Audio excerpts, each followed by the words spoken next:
Hey everyone, and welcome to the premiere episode of Teaching Tales. I am your host, Brent Coley, and joining me for this inaugural broadcast, did I say that right, Jen? Yeah. Yes, the inaugural broadcast is my good friend and fellow educator, the one, the only, Jennifer Wagner. Jen, thanks for joining me today. Thank you, Brent, for asking. Awesome. And Jen, I always call you Jen. That's fine. Okay. Just don't call me Jenny. Just don't call you Jenny. I've never called you Jenny, and I never will now that you've Please said that. don't. No.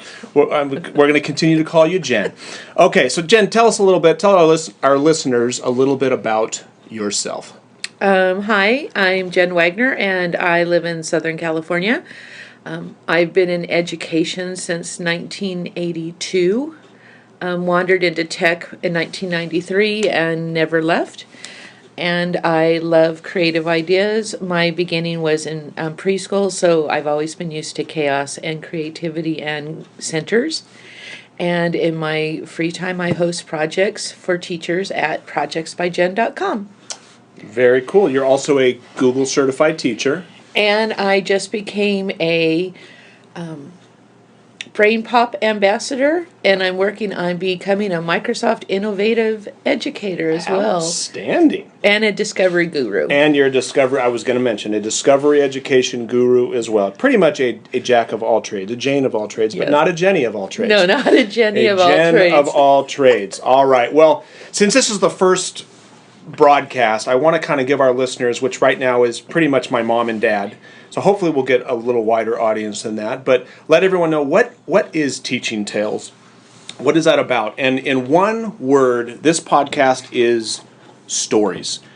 I love stories. Jen, do you like listening to stories? I do. Yes. I mean, we're both people of faith. Whenever I'm in church, for example, and the pastor in the middle of his message stops and he tells a story to illustrate a point, I lean forward. I love hearing stories. And a little background, I mean, I have a lot of stories. This is my 21st year in education. I spent 15 teaching 4th and 5th grade, then spent 2 years as an assistant principal at a middle school, and I'm now in year 4 as a principal of an elementary school, of the greatest school in the world, Alta Murrieta. Go Mustangs, shout out there. Hashtag Alta Rocks. And I have a lot of stories to tell. 21 years, you've got more than that. We've got a lot of stories to tell, and that's where the idea came for this podcast is with stories come lessons learned. And I thought, you know what, it would be cool to share some of my stories, but not limit it there. So what I'm looking to do is every episode have a different guest on, and we're just going to tell some stories and share the lessons that we learned from those stories. So, Jen, are you ready? I am ready. Jen, I'm going to pour myself a cup of coffee. Tell me a story, or a couple stories if you'd like. Well, when you first told me about your podcast and what you were going to do, I knew the first story that I wanted to tell right away. And then the second story happened just recently, and it is a good seesaw for this. About 4 years ago, Vicki Sedgwick, a good friend of both of ours, introduced me to coding, and I was sort of on the bandwagon, but sort of not, but decided to introduce it to my kids. And I was sitting there watching them code within the app Codable, and the lights were off in the lab, kids were working independently, and all of a sudden one of my kids just threw his hands up in the air and yelled, "I did it." Nice. And then instantly turned to the kid next to him to show him what he had done. And it was a light bulb moment, and luckily I had my camera out because I had been taking pictures, and I have captured it. It's on my Twitter and my Facebook feed.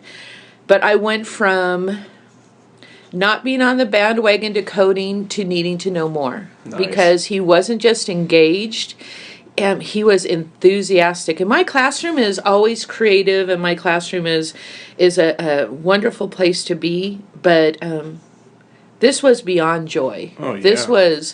He was thrilled, and I wanted to know more, and I became a huge fan of coding, not just because it's problem solving for the kids, But it honestly was, I think, the first time in my lab that I ever saw my kids starting to reach out to teach other kids what they learned.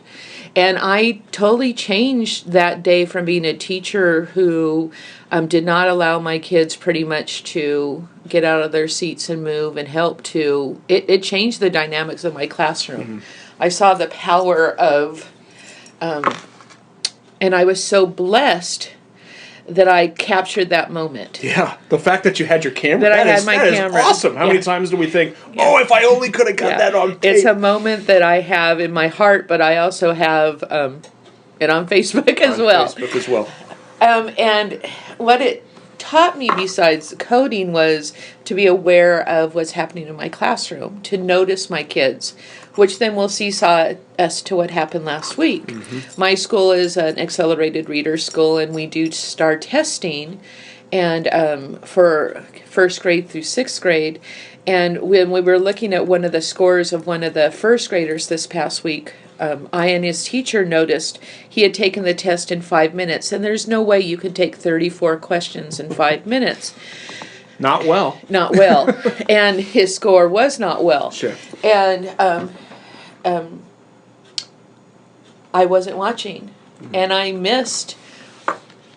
I did not, for some reason, he wasn't on my radar that day. And it's the opposite of noticing everything to not noticing. And it was a wake-up call to me. You told me something just recently, I don't remember, it was 2 words, and it was when you watch, you make sure that you're keeping your eyes on your group. Situational awareness. Yes. I can get lost by helping one student or a small group of students, mm-hmm. or teachers even, mm-hmm. and not notice what was going on. So it was a good, I know there is like a seesaw, they're totally opposite, but one was because I captured an event that was so life-changing, it made a difference in my class. Mm-hmm. On the other hand, I missed a moment that is now life-changing and will change my class because I need to stay more aware to what's going on in the class. And I can lose myself with a small group. Yeah. And turn my whole back to the rest of the class, and praise God, I have good kids that behave, and we have a cozy area. And when they're sitting in the cozy area, it's like they're content. Yeah. But it's easy to do with a small group to be so focused there. But yeah, when we were chatting yesterday, and that situational awareness. One of my good friends did his PhD, his dissertation, and did a lot of research on that, and found that situational awareness is one of the, from a teaching perspective, but also a leadership perspective, it's one of the highest indicators for success is being aware of your surroundings, what's going on. So, which is driving too. There you go. Which is pretty much a lot of things is being aware of what's around you, and I know for myself, I can have tunnel vision sometimes. Yeah, I think we all can, but just the fact that you're, through that experience, you've recognized that, and it's something that that's what this is about, is experiences. And as we listen to this podcast, this one and other episodes, there's going to be stories of successes and stories of, I know I've got some stories where I will candidly share some not my proudest moments, but... Okay, so share one. Well, I'm going to save... The one I'm thinking of, I'm going to save that for another episode. But I'm going to kind of flip what you talked about, situational awareness and seeing and being aware of what's going on. I'm going to kind of flip it the other direction in terms of students being aware. I think it was my 6th year of teaching. I was teaching back in Fullerton, and we had a day called Literature Appreciation Day. It was... Now a lot of schools have Dr. Seuss's birthday, and before they had those types of things, we did a day, it was actually on Dr. Seuss's birthday, where we set up a schedule where teachers would go and visit other classrooms and read to the kids. Kids came in PJs, we moved desks to the side. It was just a day completely devoted to reading. It was awesome. I taught 5th grade at the time, so I was scheduled to visit a 4th, a 5th, and a 6th grade classroom. And I was stoked about it because, A, I got to wear PJs that day, but also I was excited to visit the 6th grade classroom because I was going to get to visit and see some of my former students, because it was a K-6 school, which is fun, where I taught. So I remember coming in, setting up in front of the classroom of that 6th grade classroom, and as I would always do when I would read aloud to kids, I would have the book in one hand, and I would have a water bottle in my second hand, because I would get parched after reading. And I remember I was reading, and at some point I kind of stopped. And so imagine, Jen, you're seeing me hold a water bottle right now, but listeners, you kind of imagine I'm holding the book with my left hand, and I'm holding a water bottle with my right hand. And I paused for a second, and I unscrewed the cap with my right hand, took a drink of water, and then screwed the cap back on. But picture that all being done without dropping it, without dropping the bottle. Or the book is held in the left. I'm unscrewing the cap, taking a drink, and screwing the cap back on with my right hand. So the fingers of my right hand. And right when I was done, one of the girls in the front row, her head went back, and she went, "Oh my gosh, I totally remember that." And I remember stopping and kind of looking down and looking, saying, "Bobby." So Bobby, if you're listening to this, shout out to you. Hope that you're doing well. I think you're in med school right now. You were one of my awesome students. I will never forget you. Bobby said, "Oh, I'll never forget that." I said, "Bobby, never forget what? What are you talking about?" And she said, "When you would read to us in class," because she was one of my former students, "when you would read to us in class, you would always do that. You would always unscrew the cap of your water bottle with one hand and screw it back on with one hand." And I was always amazed by that. And it totally hit me, Jen, because at that point, I never in my life had once thought about any novelty of unscrewing the cap with one hand. Not once. But I realized, oh my gosh, she was watching everything. And I taught Bobby for 2 years. I taught her in 4th, and then when I moved up to 5th grade, she followed me. So I taught her for 360 total days, countless lessons in math, reading, language art, everything. But on that day, that's not what she remembered. She remembered that I unscrewed a water bottle with one hand. And the lesson that I learned is, oh my gosh, what an awesome responsibility.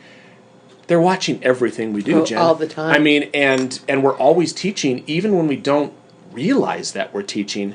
It's the hidden curriculum, so to speak. They're watching stuff. And last year, I'm now a principal, I had a similar situation where at our annual talent show at the end of the year, we had one of the closing acts was doing the whip and nay-nay. They were doing the little dance move. And they asked me beforehand, "Mr. Coley, will you join us?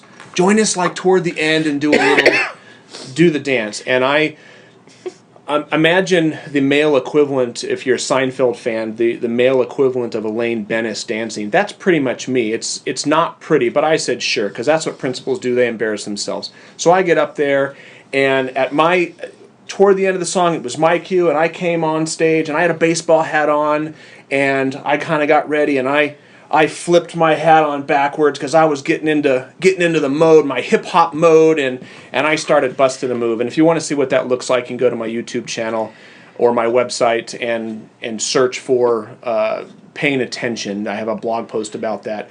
And of course, the kids laughed at my dancing. It wasn't pretty. But after that, here's the lesson learned. After that, kids came up to me for the rest of the day saying, obviously they laughed at my dancing, but what they said most of all was, "Mr. Coley, you broke the dress code." And I remember thinking, "What are you taught? Mr. Coley, you turned your hat on backwards. You were always telling us you're not allowed to wear your hat backwards." Yeah. And I'm busted. Yeah. They're right. I have been preaching since that's our dress code. You don't wear hats on backwards. And even though in my mind I was starting to get into character, I didn't even realize it, but they did. And virtually every kid who came up to me, they didn't say, "Oh, nice dancing." They said, "Mr. Coley, you broke the dress code." Mm-hmm. And I had no other option but to say, "You're right, guys. Yeah. I wasn't thinking." And I apologized and said, Mr. Coley messed up." So once again, another example that they're watching everything, even at a talent show. So that's my lesson. Your lesson We have to be We watching. need to be watching them. We need to be watching them. And remember that they're watching us as well. And that can be scary. Yeah. But also think about, I mean, we were talking about this before we started recording. It's like, what an opportunity. What are they going to notice? Are they going to watch me holding the door open for people? Mm-hmm. Are they going to notice that I'm saying please and thank you to people? Are they going to notice the kindness? I mean, it's not just oh, geez, they're watching, so I have to make sure I don't mess up. What a golden opportunity to model good behavior and good citizenship and things like that. So, anything else you want to add, Jen? No, this is fun. I'm looking forward to some of the guests that you might have and hearing their stories. I like hearing the good and what we can learn from each other as well. Thank you. Well, Jen, thank you for joining me. I enjoyed your stories, and like you said, I'm looking forward to hearing what some other teachers and administrators have to share as well. And Jen, if somebody wants to find you online, where would they go? If you want to find me on Twitter, I'm Jen Wagner. And if you want to find me at my website, just go to projectsbyjen.com. Projectsbyjen.com. Well, thank you so much for listening, everyone. Hope you'll join us for the next broadcast. Have a wonderful day.